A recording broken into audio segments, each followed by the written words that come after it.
Welcome, brother. Today we're going to talk about how to let go of pornography and masturbation addiction by changing 3 core beliefs.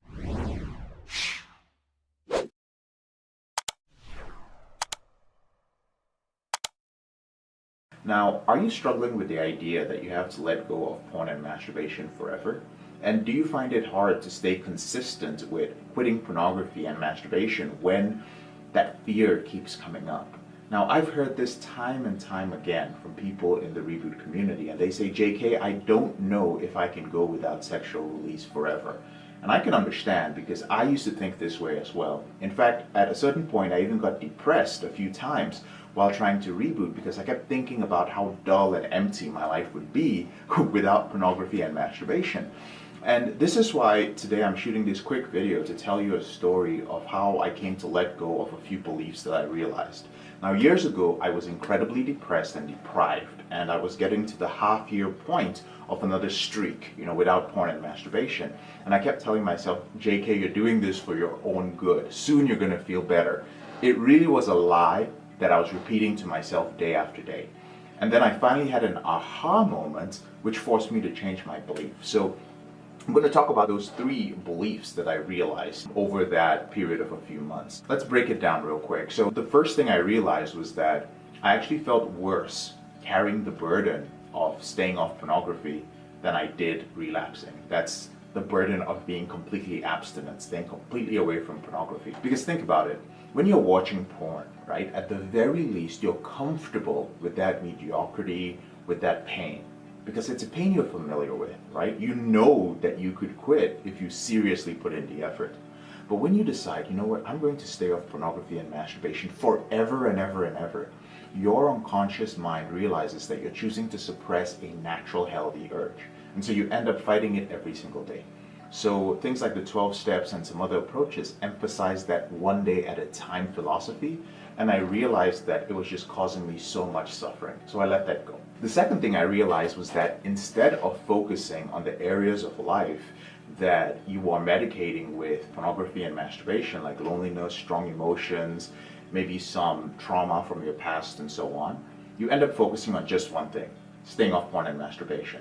So the deeper issues are not really resolved, and even if you wanted to, you're so focused on one day at a time that you don't even have the mental capacity to identify any other issues that you're dealing with. And the final thing I realized, which was really tough to accept, was that you never actually grow, right? So outside of, let's say, maybe a therapist who went through some sort of abstinence model of quitting their addiction, when was the last time you actually came across a man who was actually living the life you wanted to live, or close to the life you wanted to live, and claimed that he was still in recovery?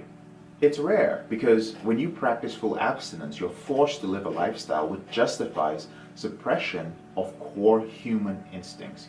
You should be learning how to control your behavior, develop coping strategies around strong emotions, discovering what your unresolved issues are, making pornography less relevant in your life, while changing your beliefs about masturbation, about sex, about women.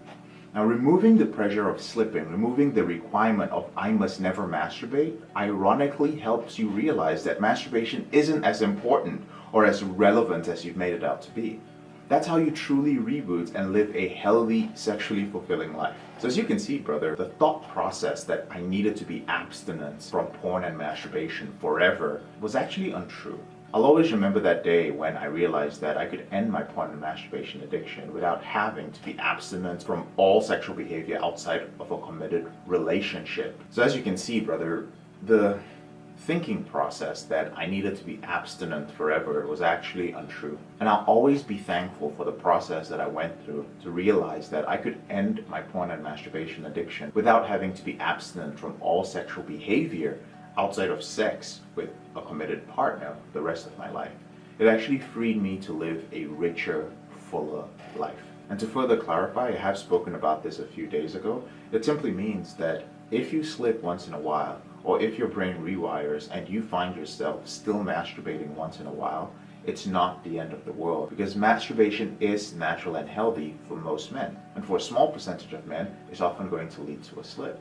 So you have to decide for yourself what sort of man you are when it comes to that behavior. But you can only decide that once you've been through the reboot process. I'm JK, your brother in this struggle. Thank you so much for taking the time to watch this video.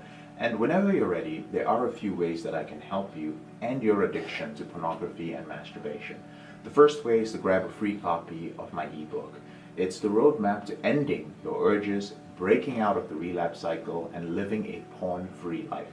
And there's a link to download a free copy in the description below this video. The second way is to join the PornReboot Facebook group and connect with other business owners, executives, and high performers who are ending their behavior with pornography. And it's a Facebook community where smart professionals are learning to get more freedom and control and confidence with their sexual behavior. If you enjoyed the video, please don't forget to subscribe and share it with 3 men whom you feel might benefit from it. Have a wonderful day.